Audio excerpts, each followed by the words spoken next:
Hello, I am Tina, Tank's full-time natural language processing bot.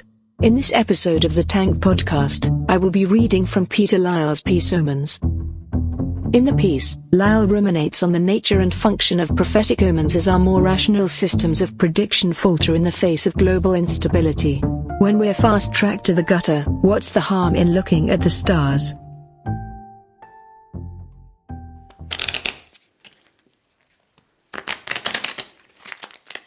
You don't have to believe in omens to be affected by them. As young children, we can appreciate their usefulness without agonizing over their ultimate truthfulness. Granting the cracks between paving stones power over future events makes the walk home from school less dull, and the destinies they foretell are usually forgotten by tea time. As skeptical, reasonable adults, we tend to engage with omens in a different way, as symbolic, unscientific experiences of hope or fear that we dismiss intellectually, but can't forget, because we experience them bodily as well as mentally. They're filed in the memory as moments that felt significant even though they weren't, even though they had no more claim to causal power or objective meaning than a million other moments. Here's one example from my own life. From around the time Tank was getting started, I had a dream. I had a dream about the announcement of new films from the makers of the movie trilogy that I, like so many others, had adored as a child and retained an unhealthy sentimentality about as an adult. In the dream, I found myself watching a new Star Wars film that didn't look like the old ones, but reminded me of the flatness and perfunctory digital effects of budget-conscious, dirt-free television sci-fi shows like Babylon 5. The following year, when people started coughing and going to the toilet 20 minutes into our exclusive preview screening of The Phantom Menace, the traces of this dream and of the sadness it induced softened the blow and helped me face reality. It remains a consolation today. There were many others too, the advance playback for the second Notorious B.I.G. album where the ghoulish album art and loud, Scarface-sozzled songs created such physical dread in me that it was almost a relief, 2 weeks later, to get the phone call that said he'd been killed on the night when I had originally been due to interview him. Or the awful sense as the World Trade Center towers fell that the material destruction was insignificant next to the symbolic violation it represented, and the reprisals that would ensue. Such moments became touchstones and memories, moments often recalled and retold. I'd probably likened them to omens in the telling, but only with a smile, and a safely distancing preposition. Only very recently have I become willing to call an omen an omen. It took an invitation to reflect upon the future, for this anniversary issue, to force me to name them and say I believed in them.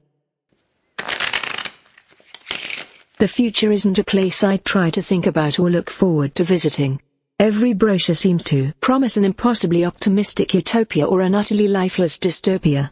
But, forced to face my inability to say anything nice about a fact that was coming my way regardless, I belatedly acknowledged that the only positive, useful subject or medium I could possibly advocate as an interesting and efficacious means of navigating the future was the omen. I was only alerted to the fact that omens might be worth taking seriously last autumn, by the spirits of two dead 1960s genre writers. I read Shirley Jackson's novel We Have Always Lived in the Castle, 1962, and was smitten by its heroine Merricat, a superstitious teenager whose defiant devotion to her occult logic acts as a kind of psychic force field against trouble, even when her physical world is collapsing around her, and even when it's all her fault. I'd also heard an interview with Dune author Frank Herbert, in which he'd said that omens are basically the same thing we call data. But we're so embarrassed by the blood-spurting chickens and strange dances that traditionally ignite ritualized acts of divination that we've written the whole business off as nonsense. It was an almost blasphemous idea, but an intriguing one. Mind duly opened to omens, it was soon invaded by a succession of them. It started one afternoon in the middle of October 2017, when I caught the passing mention, near the end of a radio news bulletin, that the world's population of flying insects appeared to be declining at a rate of 6% a year. It was an astonishing thought, and I was glad I lacked the basic statistical competence to check whether each year's decline wouldn't lead to a smaller total to subtract from, and thus a greater percentage decline each year thereafter. The biblical size of the number made it impossible to shake. The idea of counting off the years until there were no flies to feed, no spiders, no bees for no flowers, and no airborne beetles for no birds felt so imminent and so enormous that all other thoughts and concerns felt trifling. The insects were still in my mind a week or so later when I clicked on a story about some octopuses that had twice been witnessed attempting to cross a Cornish beach. Many got stranded. Some died before they could be returned to the sea. The tidal impact of recent weather events was one suggested cause, some unknown calamitous human deed was the other obvious suspicion. After reading the article, I found myself consoled by an image that appeared in my mind. A great hole had opened up somewhere on the planet, in a still secret and forsaken place, and great swarms of flies, gnats, midges, cephalopods, and perhaps those fast disappearing amphibians too, were all following the call, the scent, the ageless of a great, Cthulhu-like beast, moving in their glistening trillions down, to some vast moss and sulfur-gathering place for every cast-out, sprayed-away life form, gathering their strength before pouring back to the surface to reclaim the cursed, concreted earth. The warming effect of this picture lasted only a few days, until I was too slow to turn off a 1 o'clock news bulletin, and so heard an environmental tidbit that, briefly, was deemed important enough to be the main headline. Annual carbon emissions had just been recorded at an 800,000-year high. It was another number that baffled and defeated me. I wondered whether, hoped that, I'd somehow misheard a zero, but decided it was still pretty awful regardless. Unless, maybe it was all an imprecise science and things might not actually be that bad. How did they measure that kind of detail anyway? Then I remembered that one way is the rings in the cross-section of a tree, one for each year of its life. A new image materialized, the sliced open face of a grand old trunk, with one thick, charcoal black hoe standing out among its fine, faint web of concentric sepia circles. Very soon afterwards, the novelist Jonathan Franzen published an article about birdwatching, environmentalism and the end of the world. This was interesting, because birds figure prominently in the history of Omens, and because one of the smaller disappointments Franzen expressed in it related to the statistician Nate Silver. Silver had been heralded as the data age hope for superior political prediction since his outlying accuracy over the 2008 American election campaign. Following multiple failures of established international polling firms, Silver's best-selling 2012 book, The Signal and the Noise, had promised to cut through the distracting noise of partisanship and prejudice and deliver the pure signal direct from the data. But by the time of the 2016 election, when Silver had already been around long enough to have logged some conspicuously erroneous predictions of his own, he had slipped, in Franzen's estimation, from authoritative oracle to just another soothsayer who'd failed his tribe in their hour of greatest need. Franzen followed the election from a bird-watching trip in Ghana, for which his highly optimistic, unreached goal had been to see more varieties of bird than he ever had before. Franzen wrote that when he heard the result, he felt that Silver's organization, with its final week estimate that there was 30% chance of a Trump victory, had raised my hopes, just like the online lists of species he'd consulted before he left. Failed by the 21st century's latest, smartest systems for divining the future, the author had fallen back on the ancient impulse to make sense of human affairs by attributing meaning to the movements of avian life. It took all this, and more too, more attention-grabbing coincidences, more eerie pre-echoes of the day's rolling news headlines in the ancient stories of augurs and auspices I was reading, to leave me with no choice. Given the options, and the cruel ways in which the finest forecasting sciences of our time had lately been so brutally exposed, I finally acknowledged that Omens had my explicit, public endorsement as the most trustworthy messaging format for our future. This was all very well, but didn't resolve my biggest questions about Omens, namely, 1. What are they? And 2. Why are they so embarrassing? The only clear answer that can be given to the first question is that omens are apparent advance indicators of future events. Beyond that, everything becomes complicated and questionable. You can't even call an omen something, because it might be a non-thing, a mere phantom of human thought, a dream, a vision. And, even when it is an overtly observable event or phenomenon, such as an eclipse, it still depends on a perceiving person in order to be assigned the status of an omen. Omens can be good, but they can be bad. They very often arise from the natural world, but they frequently do not. An omen can occur without warning, or it can be induced by chewing bay leaves, cutting the head off a chicken, scrutinizing the bottom of a teapot. Perhaps such practices help explain why, when you can find them. Sober non-fiction studies of omens and histories of omenology tend not to defend or to justify our belief in omens. They generally stick to the safer ground of classification and codification, confining themselves to indexing the different names, methodologies and statuses that different cultures in history afforded their auguries, auspices, soothsayers and oracles. In a modern appraisal of them, the closest you'll usually find to a defense of these omen-attendant societies is the observation that people in cultures that set great store in omens simply didn't know any better, since they lived before movable type and rational self-interest, and in mortal fear of nature's wrath. The two obvious exceptions to this sensible 20th century consensus on omens came first during the interwar years when psychoanalysis became prominent, and then again at the height of the hippie era. Some ancient cultures used cowpats as predictive tools.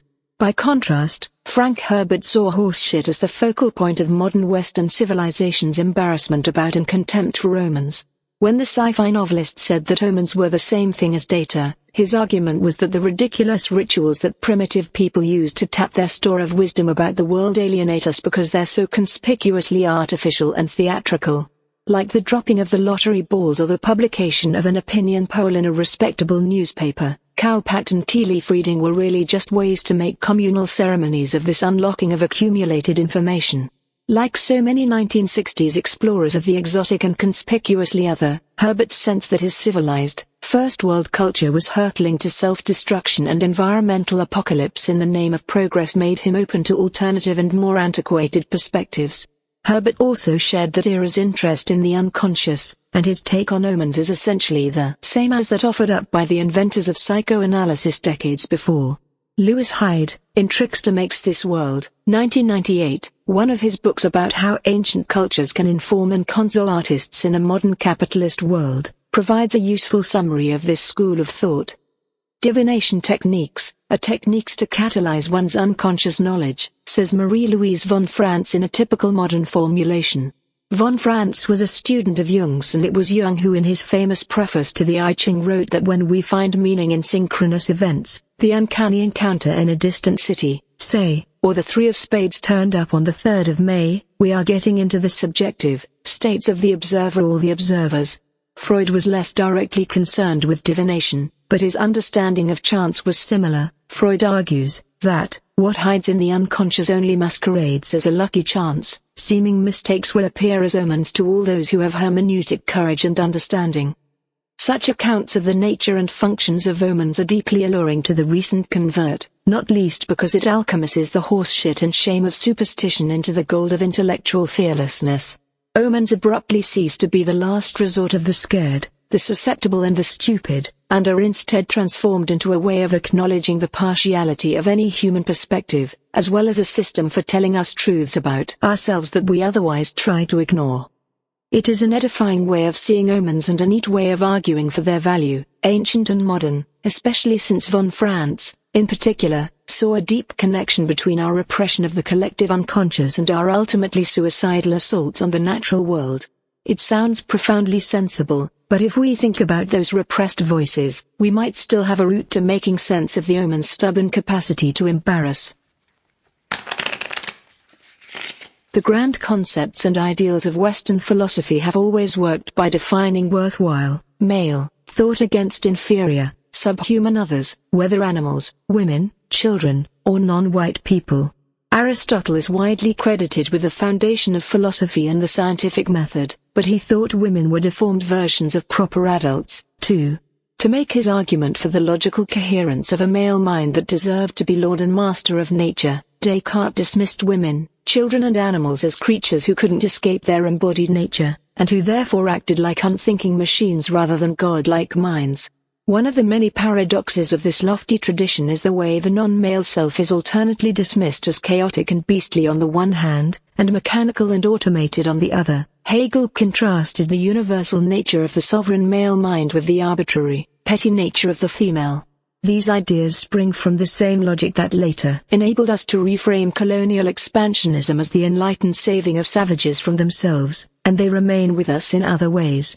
From the manufacture of Eve to the 21st century's boom in sexy screen-G robots, the mechanical chick, with all of the useful functions but none of the annoying personality or inconvenient, lunar-tuned biology of human woman, remains an irresistible fantasy for those serious male minds. In his influential mid-1940s lecture series on perception, Maurice Merleau-Ponty saw this as an unresolved anxiety in the history of philosophy, the contradiction behind the idealistic division of a mind or soul or consciousness from the messy fact of the human body. In 2001 and 2002, Jacques Derrida, in one of his last series of lectures, The Beast and the Sovereign, explored the related territory of human rule and animal subjugation. Kings and rulers assign themselves the right to decide the fate of lesser beings such as women and children, but to validate that right, they have to lean on the symbolism of animals. From fur-clad shamans, through heraldic lions, to the big beasts of modern politics, the iconography of the animal is vital to proving that a ruler is not just an anemic technocrat, an accidental appointee, but someone with a primal, elemental authority. If we follow that line, then Omens might be framed as another case of the return of what the power structure oppresses. As we eradicate nature, we see it leak back in cozy, yet unheimlich ways wherever we look, like the eponymous black cat in Edgar Allan Poe's story, plastered behind the wall, whose imagined screams cause his overconfident killer to confess to the murder of his wife. Consider the happy orangutan in the advertisement for the fossil fuel firm, that gorilla banging the drums, so we buy more chocolate and encourage more palm plantations on his disappearing habitat. The trouble is that this neat diagnosis takes us back to mainlining ads and screens and away from the special space of the omen. It explains why omens could be a manifestation of our shame at what we're doing to nature, but not why they should remain embarrassing things to ally yourself with despite that. I suspect the problem is that, while these theories help make respectable, grown-up sense of the content of omens, they don't really engage with their form. Omens are embarrassing because they so offend our basic, ingrained idea of causality, of understanding accrued over time, through linear sequences of events.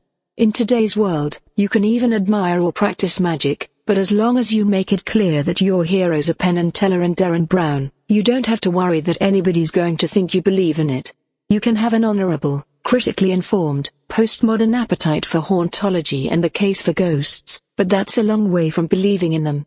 You can be pro-witch, and assume that your audience will understand that you ally yourself with the herbalists and wise matriarchs who were demonized and thus controlled by the capitalist patriarchy, but not expect you to cast spells.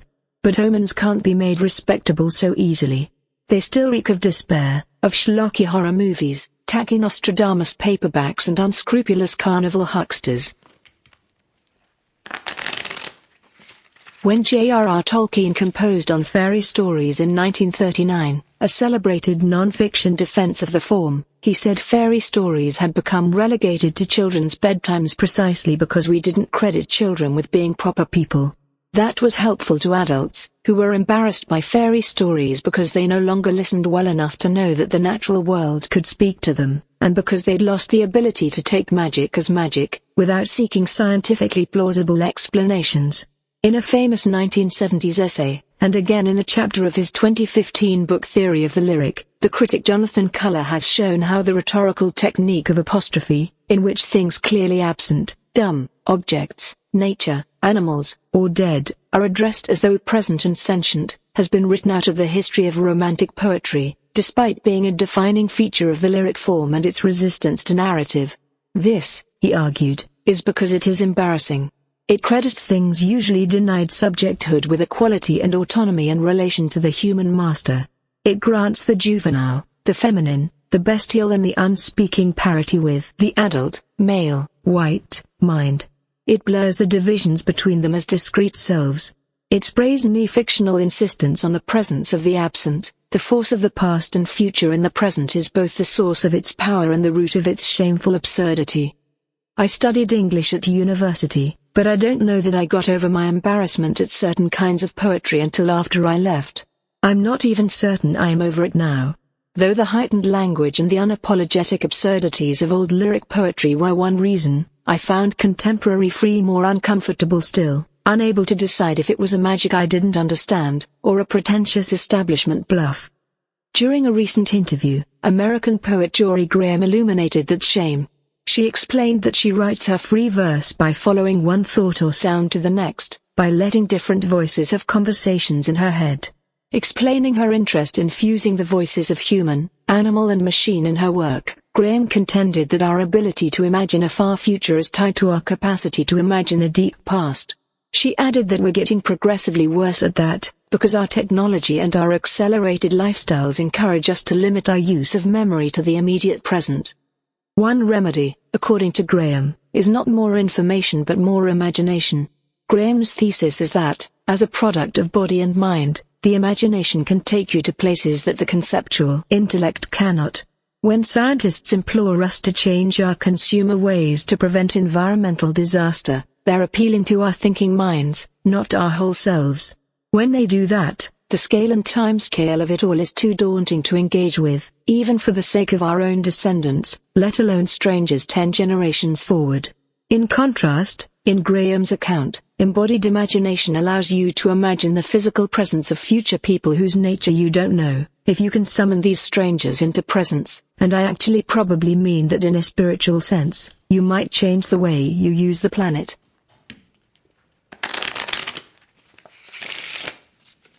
If we could pin down a final meaning of the omen and its insistence on meaning, and have the certainty of a correct interpretation, we'd be denying omens their very omenness.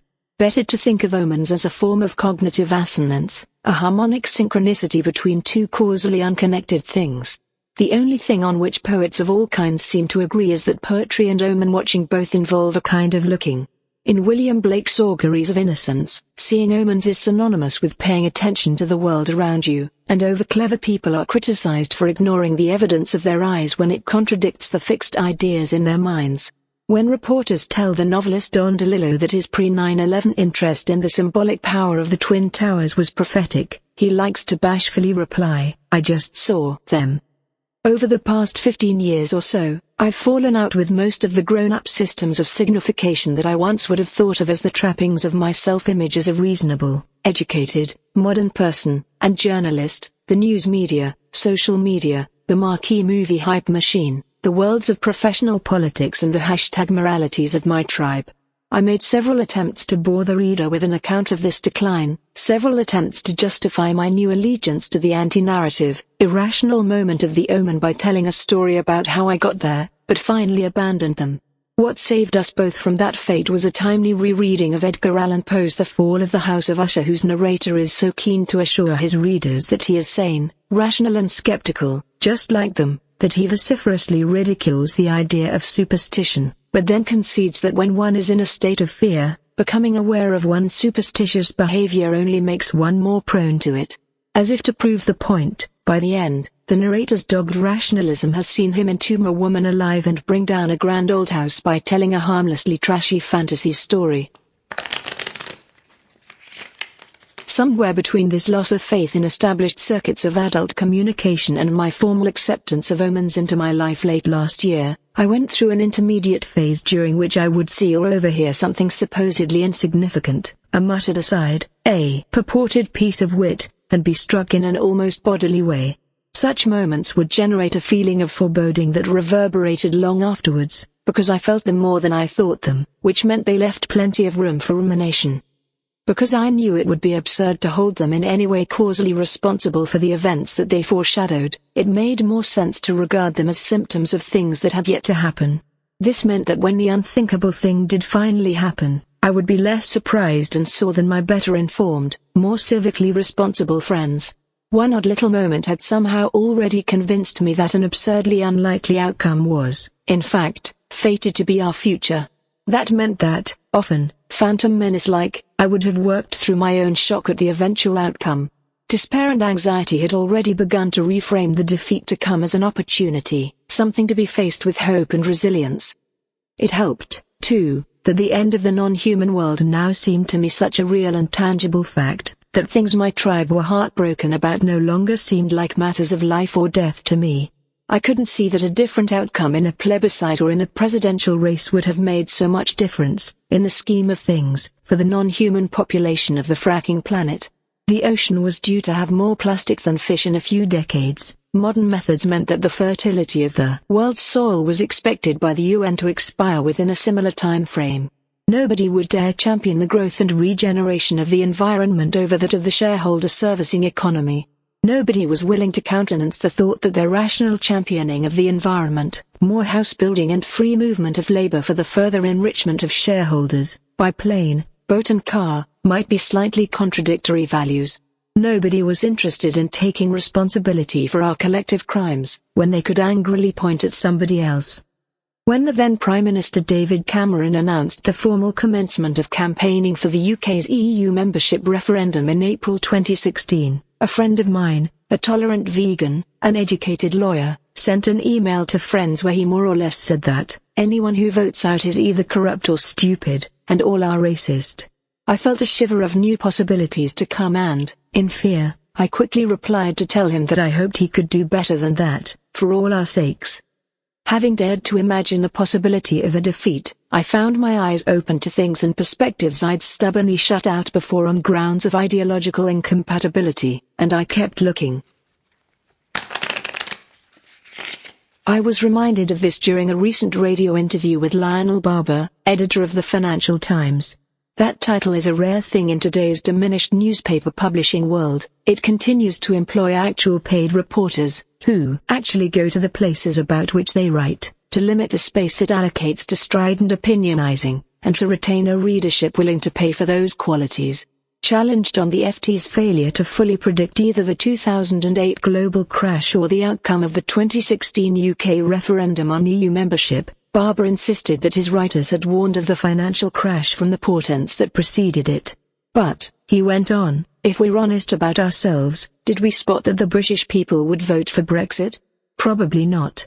What we did was invite 5 of our top foreign correspondents to go to the four corners of England, Scotland, Wales, and Northern Ireland. They all came back with dispatches, which we published, saying, Britain's going to leave. There's a leave there.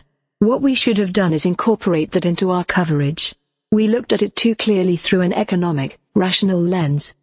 In other words, the newspaper was so allied to the perspicacious, scientific and economic concepts of reason that its intellectual superstitions prevented it from registering signs from the real world that had been documented by its own reporters and printed in its own pages. Suddenly, a devotion to omens doesn't look quite so simple-minded, just as the great thinking person's bugbear of our time, the anecdote, signifying as it does nothing more than the unpublished or unauthorized testimony of a witness, doesn't feel as antithetical to the facts as comment thread dismissals might have you believe. When a tower block in my city was caught up in a huge and terrible fire in June 2017, I was sad but not really shocked in the same way as some of my London-dwelling friends. Didn't they live in the city? I was genuinely amazed that they were baffled and suspicious about the lack of a final figure for the number of people who had lost their lives. Didn't they remember how the previous administration had cut through record-taking bodies, infrastructure and the rest in the name of efficiency? Didn't they look up or glance at their glossy local propaganda sheets long enough to realize that local councils of every shade, especially in the city, were now just property pimps to offshore developers, with no resources to check anything even if they wanted to? Hadn't they seen the swelling piles of mattresses and suitcases on street corners, the men rising from park brush and churchyard as the commuters piled past, the rich building up and under, and everybody else just piling more crap on top? Hadn't we all joked about those Dickensian crowds of cash-in-hand laborers who hover near the entrance to the DIY superstore? I was sad, but my hope was that the Grenfell Tower fire would be the kind of horrific news event it finally takes to get even the most dogmatic people to snap into some sort of acknowledgement of their surroundings, to get them to think about their environment, to make some effort to connect what they see in it to what they believe about it, to take some responsibility for something other than revenue generation and bravely accusing everybody else of ruining the world. I was wrong, of course. When I failed to dodge the world of news and current affairs, I hear the leader of the free world trying to kickstart the scripture-trailed apocalypse, wise liberal minds calling everybody who disagrees with them Nazis and smart people too righteously indignant at perceived past wrongs to focus on what is left of our shared future. Once again, the news was trying to co-opt my new interest in omens in the most brash, vaguest way imaginable. Since the garden was all a Twitter, I went to see what was happening there. Starling, robin, goldfinch, coal-tit, jay, blue-tit, dove. While there's still so much to see, my tip is to keep looking. To hear more podcasts from Tank, subscribe on iTunes or follow us on SoundCloud.